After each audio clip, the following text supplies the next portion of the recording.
ሰዓታችን ላይ ደርሰናል። ተመልካቾቻችን እንደምን ውላችኋል? ይኸው ድባቡ ሞቅ ብሏል። አላያችኋቸውም እንዴት እንደሚያምሩ? እስቲ ለራሳችሁ አንዴ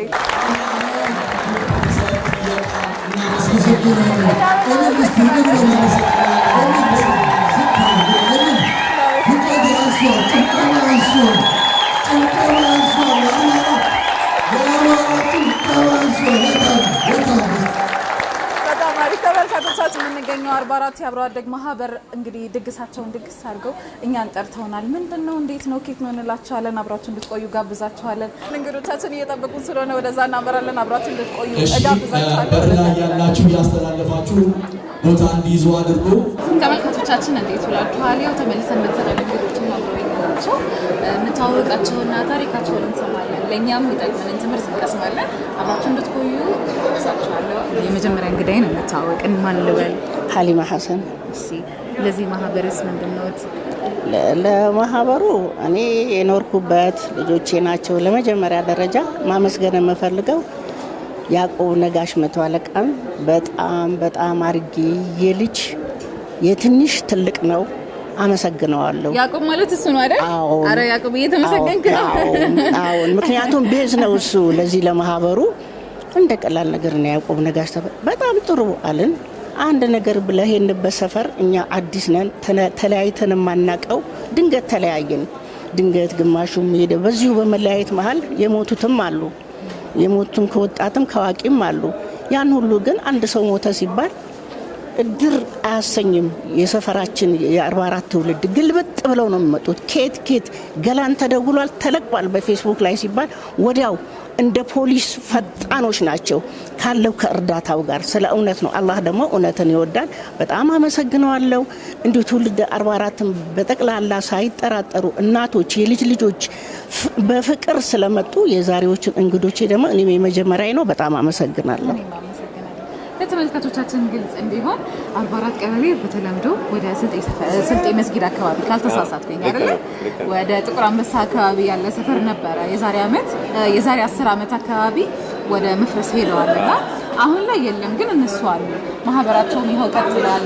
ቤተሰቦቻቸውን በተለያዩ መንገዶች እየሰበሰቡ እንደዚህ ማህበሩን መስርተው አሉ እና ያዕቆብ የዚህ ማህበር አስተባባሪ ነው። ማየት ትችላለህ። ተጋይ ቆይና እንታወቀን። ያዕቆብ ነጋሽ ይባላል። የዚህ የ44 የአብሮነትና ያለመነጣጠል ማህበርና ዝግጅት አስተባባሪ ኮሚቴ ነኝ። ስማችሁ ራሱ ከታይትሉ ወይም ደግሞ ከርዕሱ የአብሮነትና ያለመነጣጠል ካራክተር ይመስለኛል ወይም ደግሞ ባህሪ ይመስለኛል አይደል? አዎ፣ በዚህ ላይ የሚኖረው ሀሳብ ምናልባት ሰፈራችን መነሳት ከተነሳ ወደ 10 ዓመት ሆኗል። እንግዲህ በአዲስ አበባ በተለያየ አቅጣጫ ነውና ሰው የሰፈረው። ይህን ማህበረሰብ አብሮ ለዘመናት የኖረ ማህበረሰብ እሴቶቹ በጣም ብዙ የሆነ በጋራ የሚበላ በጋራ የሚጠጣ የነበረ ማህበረሰብ በዚህ ደረጃ ሲራራቅ የነበሩት እሴቶቹን ለማስቀጠል አሁንም አብረነን አልተነጣጠልንም ለሚል ነው መጠሪያውን የሚወሰደው። የአብሮነትና ያለመነጣጠል አሁንም አብረነን አልተነጣጠልንም። በተለያየ ቦታ ብንቆምም፣ በተለያየ እድሜ ላይ ብንሆንም፣ በተለያየ የአኗኗር ሲስተም ላይ ብንኖርም እስቲል አሁንም አብረነን ከሚል የተነሳ ነው የማህበሩ ስያሜ እና የዝግጅት ክፍሉ መርሆ ነው ያለው። በጣም ደስ ይላል። እመለሳለሁ ወደ አንተ። እንተዋወቅ። ሀብታሙ ተስፋ ይባላል። 44 ነው ተወልጄ ያደግኩት እና እኔ 44 ብዙ ነገራችን ነች። እኔ በአጋጣሚ ሆኖ 44 ላይ ያልሰራው ስራ የለም። ንግድ ውስጥ ነው የነበርኩት። ብዙ ንግዶች ነግጃለሁ። ቱርኩ የሚልም ቅጠል ስም ሁሉ አግኝቻለሁ። ሀብታሙ ቱርኩ ነው የሚባለው እና እነዚህ ሰፈሮች ታስታውሳቸዋለህ? ያየሁኝ ነበር የተለያዩ የሰፈሩ መለያዎች። ቦሌ ወረዳ ጠጅ ቤት በጣም ብዙ ትዝታ አለን። በጣም ብዙ ነገሮች እዛ አካባቢ ምን ይሰራ ነበር፣ እንቀሳቀስ ነበረ። ትልልቅ አባቶች ነበሩ። እኛ አባቶቻችን ሲመጡ እኛ በጣም በታላላቆቻችን ተመክረን በጥሩ ስነ ምግባር ነው ያደግነው። ሰፈራችን በጣም ብዙዎቻችን ብዙ ትዝታዎች አሉ። እኔ ማድረሰው ምን መሰለሽ፣ እኔ ቴኒስ አጫውት ነበር እና በአብዛኛው የኔ ትውልድ ልጆች እኔ ጋር ነበር የሚውሉት እና ብዙ ጊዜ የምናሳልፋቸው ነገሮች ቴኒስ ጋር እየተጫወትን የነበረን ፍቅር አሁን ሳስበው በጣም በይውሉ ነው የሚመጣኝ። በጣም ብዙ ልጆች አሉ በህይወትም የሌሉ አሉ። በህይወት የሌሉትን ነፍሳቸውን ይማር። ያው አብሮ አደጎቻችን እድሜ ላይ ያዕቆብ ብዙ ዋጋ እየከፈለ ነው ያለው። ለዚህ ማህበር ለዚህ ስብስብ በጣም ትልቅ ዋጋ እየከፈለ ነው ያለው። አሁን ደግሞ እኛ ደግሞ እናግዘዋለን ብለን ከጎኑ እየመጣን ያለ ነው። እንተካካና የአብሮነትና ያለመነጣጠል የሚለውን ነገር እናስቀጥላለን ብለን አምናለሁ። በጣም ደስ ይላል። ፍቅራችሁንም እያየሁት ነበረ። ውስጥ ማዳራሽ ውስጥ ተመልካቾቻችን እንዳያችሁት በጣም ብዙ ሰው ነው ያለው። ግን በቃ ቅልል ብሏቸው በጣም እየተነፋፈቁ ሰላም ሲባባሉ ነበረ የቆዩት። በዛን ጊዜ የነበሩ የቀበሌው ሊቀመንበር የነበሩ ከተሳሳትኩኝ አይደለ ጋሼ? ልታወቁት አቶ አለም ሰገድ በየነ እባላለሁ። የቀበሌ 44 በለውጡ ጊዜ ኢህአዴግ ጊዜ ሊቀመንበር ነበርኩ የቀበሌው እና 44 ማለት ከልጅነቴ ጀምሮ ያደግኩበት ቦታ ነው። በልጅነታችን ጊዜ ያው ብዙ ታሪኮች አሉን። ከሷም ታሪክ ውስጥ አንዱ ቀበሌው ጽህፈት ቤት የነበረው በወቅቱ የወጣቶች ማህበር ነበረ። የወጣቶች ማህበር በነበረበት ሰዓት ሙስሊም ክርስቲያን የሚባል ነገር አልነበረም። እውነቴን ነው የምነግርሽ። የት ነው ሰፈር ይባላል እንጂ ምንድነህ ከየት መጣ የሚባል ቋንቋ አልነበረም። 44 ቀበሌ ሼልተር ነበረ። ብዙዎች የሚደበቁበት ማቀፊያ ቦታ ነበረ። በታሪክ ማቀው ሽፈራው የሚባል ከ4 ኪሎ መጥቶ እኛ ጋር እዛው ወጣቶች ገቡት ልብሱንም ምኑንም እየታጠበለት ቀበሌ ውስጥ ያድር ነበረ፣ ህይወቱን ለማትረፍ ሲባል ማለት ነው። እና በቀበሌያችን የነበረ ወጣት በፍቅር አልቋል።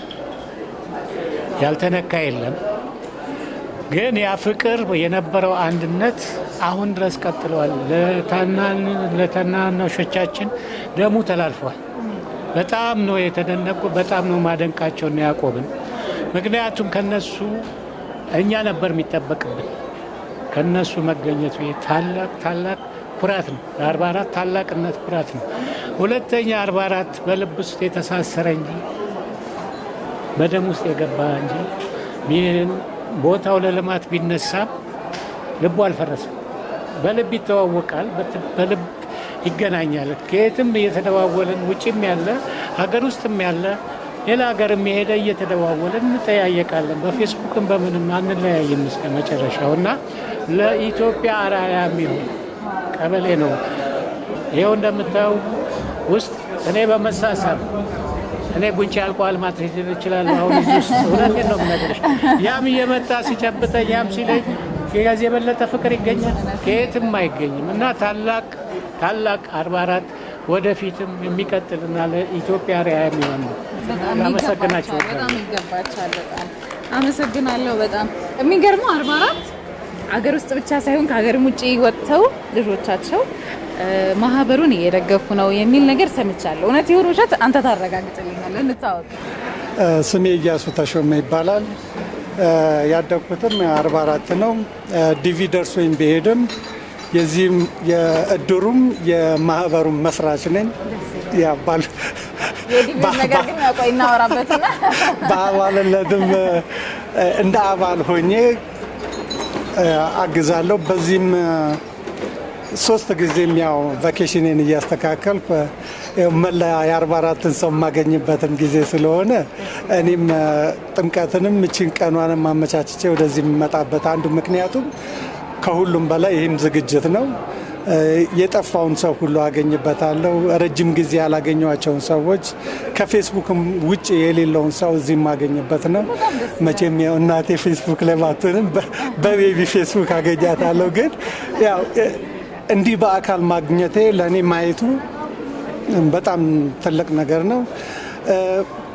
አንድ እንደውም እዛ እያለን ብዙ ጊዜ በያዕቆብ በፌስቡኩ እከሌ ያረፈ ነው እዛ ያለን እንዴ እናንተ ሰፈር ምንድን ነው ፌስቡኩ ላይ ሞተ ብቻ ነው እንዴ የሚባለው ሲባል እና ይሄ ነው ለእኔ ትልቁ እንደው ምንም ያ ሰው ከመናገር በለጠ ይሄኛው ለአንዱ ምንድን ነው መርዶ ሁላችንም ጋር የሚመጣ ነገር ነው፣ የማይቀር ነው፣ እንገናኝበታለን። እኛም ወደዛ ኃላፊዎች ነው። ግን በአካል የምታገኙ ሰው ያ ትልቅ ደስታ ነው። እኔ አሁን ዛሬ እንኳን በባለፈው አመት ያላገኘኋቸው በጣም ብዙ ሰዎች አሉ። አንተም ጉንጫ ያለቀ እንዳትሉ እንደሳቸው እና በጣም ያ ነው። አሁን ቀስ እያልኩ ሳያት ነው እየመጣችል ቀስ እያልኩ እያየኋት እንትን የመጣችልኝ እና 20 ዓመት ረጅም ዓመት ነው። ግን በየሁለት ዓመቱ ብመጣም ብዙ ጊዜ ስመጣም አዳዲስ ነገሮችን ነው የማየው፣ አዳዲስ ሰዎችን ነው የማየው። ያ እጅግ በጣም ትልቅ ነገር ነው። የማይረሳ እስቲ ከነዚህ ማለት ነው አንድ ማትረሳው ገጠመኝ በእነዚህ ሰፈሮች ማለት ነው። ሁሉም ያው ንዳው ሱቅ ነው የኔ ሰፈር ያው ታች ንዳው ሱቅ ነው። ያ በቀበሌው በኳስ እንጫወታለን። አሁን ስታሾፈብኝ ስለነበረ ነው የሱ የካሊድ እህት ለሊት ስንነሳ ጠርቼው ነበር ነው ውሻ እንዳታስበላኝ የምትለው ነገር አሁን ድረስ አረሳውም ያለች እሷ። እንደዚህ አይነት ትውስታዎች አሉ። እንግዲህ ወደ ቀጣዩ ተነገራችን አረጋሽ መረድ እባላለሁ። በ44 ቀበሌ ተወልጄ አድጌ እዛው አግብቼ እዛው የወለድኩ ነኝ። ከመረድ ግቢ ወጥቼ ስልጥ መስከች አግብቼ ማለት ነው። መረድ ግቢ የአባቴ ግቢ ነው።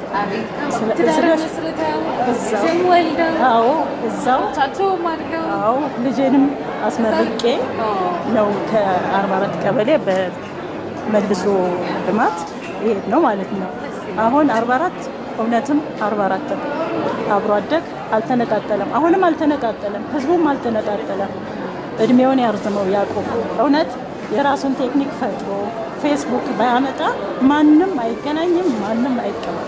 ማህበራዊ ሚዲያን በመጠቀም ነው ማለት ነው የበለጠ ከዚህም ባልኩ በአካል ከመገናኘት በማህበራዊ ሚዲያ ይገናኛል እንገናኛለን። አዎ ስለዚህ እሱ የፈጠረው ነው ያገናኘንም የሚያቀባብረንም ደስታም ሀዘንም ሲኖር ፌስቡክ ነው ያቆም ፌስቡክ። አራስምቱ እናመሰግናለን። ምርቃትም ይሁን ሀዘንም ይሁን አንቀርም የሚል ነገር ሰምቻለሁ። እውነት ነው? አዎ እውነት ነው። አዎ እንመጣለን። ፌስቡክ እናይና የተመቸው ይመጣል በእለቱ፣ ያልተመቸው ደግሞ በሚቀጥለው በራሱ ፕሮግራም ይመጣል። ማንም ያላሰበው እውነቴን ነው። እድሜና ጤና ይስጠው።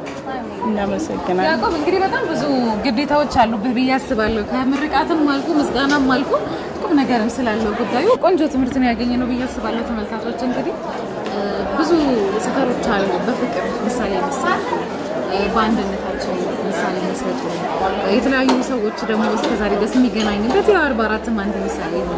ከዚህ በኋላ ግን 44 የት ይደርሳል ማህበሩ ማለት ነው? 44 እንግዲህ በመጀመሪያ 44 አሁን በአካል አይደለም ያለው 44 ያለው አሁን ሁላችንም በልባችን እንዳይቆም ያደረግንበት ዋናው መጠቀሚያችን ማህበራዊ ድረገጽ ነው።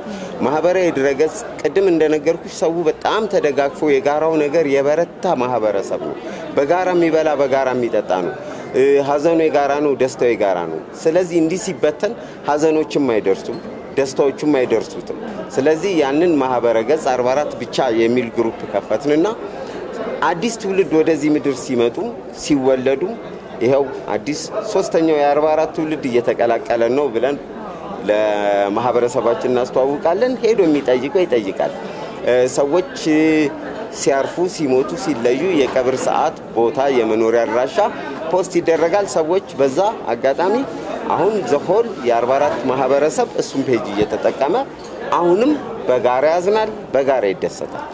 ከስሜትን ባሻገር ግን የበለጠ ማለት ብዙ ሰዎች የተለያዩ እርዳታዎችን ሊፈልጉ ይችላሉ። ለምሳሌ የስነ ልቦናም ሊሆን ይችላል። ድሮ እዛ ሰፈር ላይ የነበረውን መረዳዳት፣ መገናኘት፣ ቡና መጠጣት ሊሆን ይችላል። እሱ ራሱ መናፈቅ ብዙ ችግሮችን የሚፈጥሩ ይመስለኛል። እየሄዳችሁ ቡና ትጠጣላችሁ?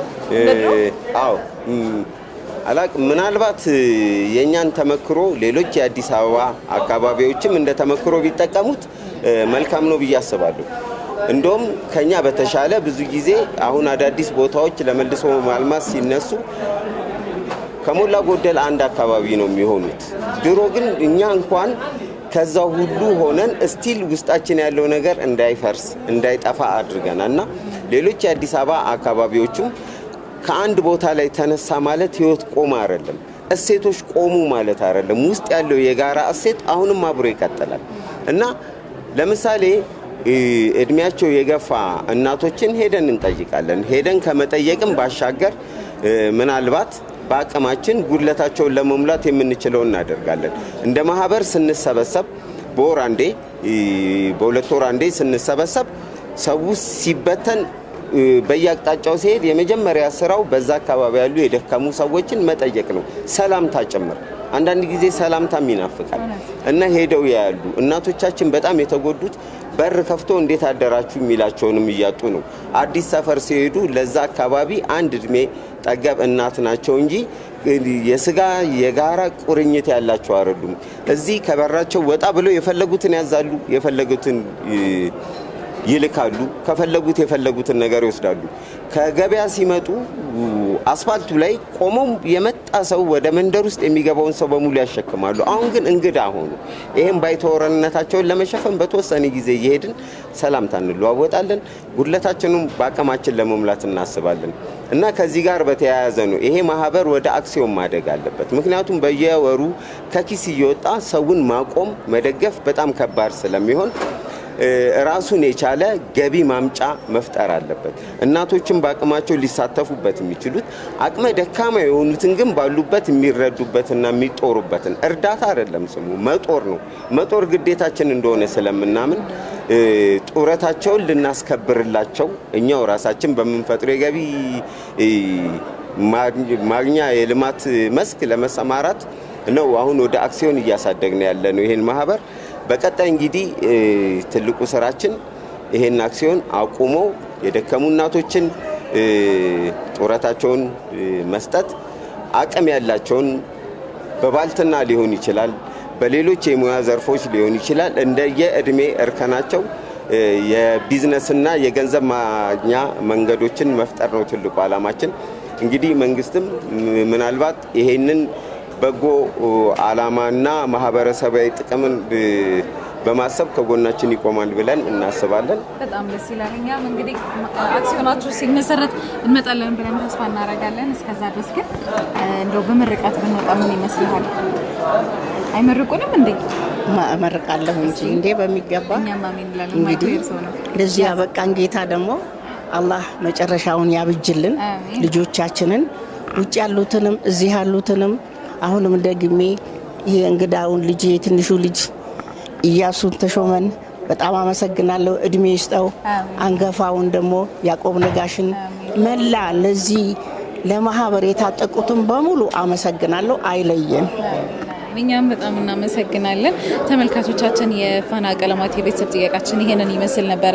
ለብዙ ሰዎችን ትምህርት የሚሆን ይመስለኛል። አብሮነታችን እናይላይ ቦታ ብንቀይር ግን ከበለባችን እነዛ ሰዎች ይቀራሉና እነዛን ሰዎችን ጠይቃቸው፣ እንፈልጋቸው፣ እንጠያየቅ፣ እንዘያየር የሚለውን ቃል እንጠቀማለን እና የበለጠ ደግሞ የነሱ ትልቅ ምሳሌ ይሆናል ብዬ ስላሰብኩኝ ወደ እናንተ አቅርበናቸዋል። የቤተሰብ ጥያቄ ሰዓታችን ይሄንን ይመስል ነበረ። አብሬያችሁ ያስሚን ሰይድ ነበርኩኝ። ቀጣይ እስክንገናኝ ቻው።